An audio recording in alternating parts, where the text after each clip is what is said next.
Assalamualaikum warahmatullahi wabarakatuh. Selamat siang sahabat BL, sahabat Brevet Online dimanapun Anda berada. Untuk mahasiswa dan khususnya untuk para mahasiswaku dan juga untuk masyarakat luas untuk memahami tentang perpajakan. Dan kali ini kita akan membahas tentang ketentuan umum dan tata cara perpajakan atau biasa disebut dengan KUP. KUP ini mengatur tentang segala sesuatu yang berhubungan dengan hukum formalnya suatu pajak.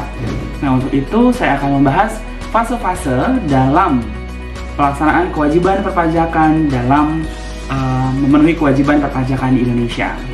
Dalam ketentuan umum dan tata cara perpajakan ini ada sekitar 5, yaitu fase yang pertama adalah fase timbulnya dan hak dan kewajiban wajib pajak. Kemudian yang kedua adalah fase self-assessment system.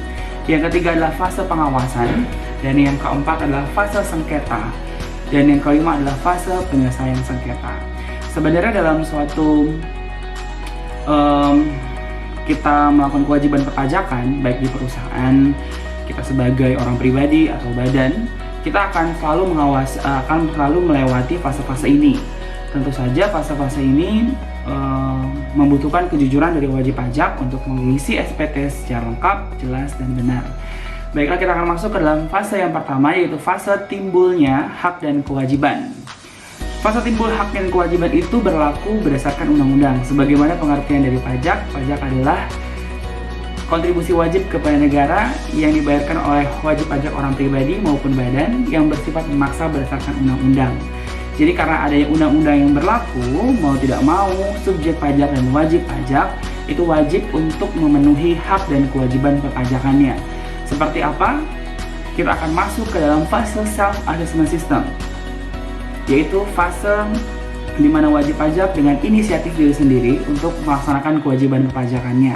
Di sini fase self-assessment system itu berupa memiliki NPWP dan mendaftarkan diri untuk dikukuhkan sebagai pengusaha kena pajak.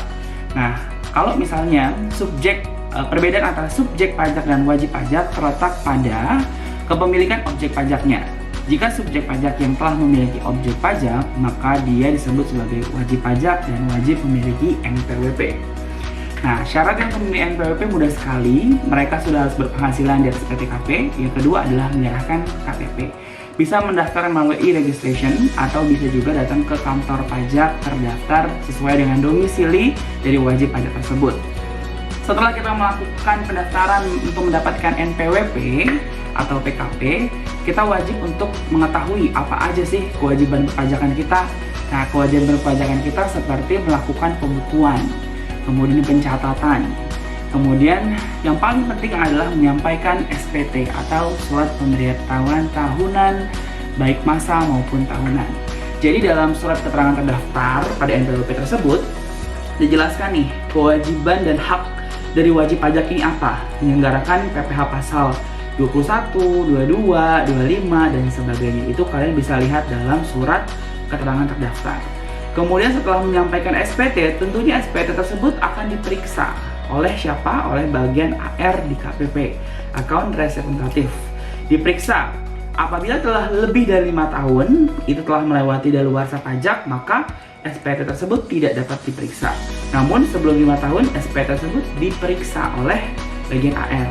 Apabila ada pertanyaan, kemudian kebutuhan penjelasan, keterangan, itu pasti akan disurati melalui SP2DK, Surat Permintaan Penjelasan Data dan Keterangan.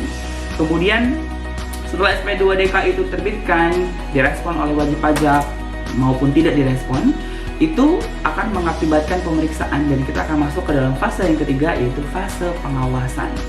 Fase pengawasan di sini ada 2 bentuk, yaitu sosialisasi dan fase pengawasan berupa pemeriksaan.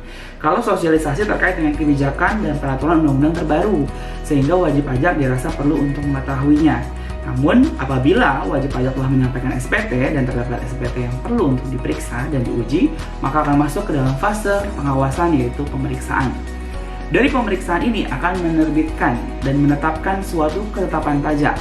Ketetapan pajak dibagi menjadi 4, ada SKPLB, SKPKB, SKPKBT, dan SKPN.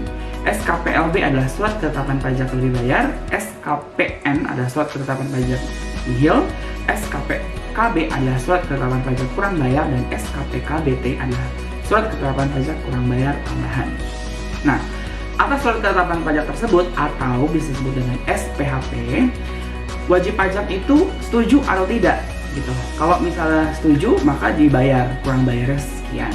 Kemudian apabila tidak setuju, maka wajib pajak berhak untuk mengajukan keberatan. Dan kita akan masuk ke dalam fase yang keempat, yaitu fase sengketa.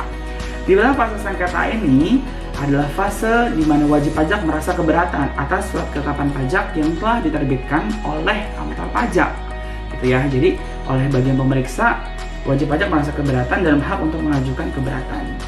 Surat keberatan tersebut ya kemudian diterima oleh bagian penelaah keberatan di KPP. Kemudian surat keberatan tersebut akan mengeluarkan surat keputusan keberatan. Apabila wajib pajak setuju, maka tinggal dibayar. Apabila tidak setuju, maka wajib pajak bisa melakukan fase selanjutnya, yaitu fase penyelesaian sengketa. Nah, fase penyelesaian sengketa ini masuk ke dalam peradilan pajak, di mana wajib pajak melakukan banding kepada peradilan pajak. Apabila banding tersebut disetujui, ya banding ini adalah putusan dari pengadilan pajak dari Mahkamah Agung atau Mahkamah Konstitusi, di mana banding tersebut menghasilkan putusan banding. Nah, putusan banding ini tidak ada persetujuan, tidak ada yes or no dari wajib pajak, dan putusan banding itu bersifat final, artinya harus dilunasi oleh wajib pajak. Nah, maka kelima hal itu adalah fase dalam kewajiban perpajakan wajib pajak. Yang pertama adalah fase timbulnya hak dan kewajiban, kemudian fase self assessment system, kemudian fase pengawasan, fase sengketa, dan fase penyelesaian sengketa. Oke, itu aja penjelasan dari saya terkait dengan KUP, dengan fase-fase kewajiban perpajakan bagi wajib pajak orang pribadi maupun badan dalam sistem ketentuan umum dan tata cara perpajakan. Untuk itu saksikan lagi, jangan lupa untuk di-subscribe, like, and share apabila video ini bermanfaat untuk teman-teman semua, dan ditunggu lagi untuk next video berikutnya. Terima kasih. Wassalamualaikum warahmatullahi wabarakatuh.